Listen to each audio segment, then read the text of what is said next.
காஞ்சிபுரம் சுப்பிரமணிய சுவாமி கோவிலில் சீரமைப்பு பணிகளை அரசு மேற்கொள்ள உயர்நீதிமன்றம் தடை விதித்திருக்கிறது.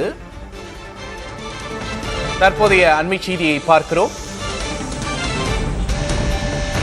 வசந்தா சண்முகவேல் ஆகியோர் சென்னை உயர்நீதிமன்றத்தில் இது தொடர்பாக வழக்கு தொடர்ந்திருந்தனர்.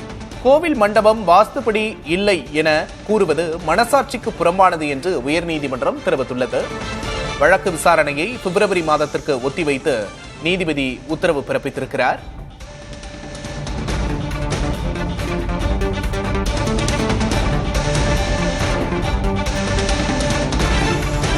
வழக்கு விசாரணையை பிப்ரவரி 13ஆம் தேதிக்கு ஒத்திவைத்து நீதிபதி உத்தரவு பிறப்பித்திருக்கிறார்.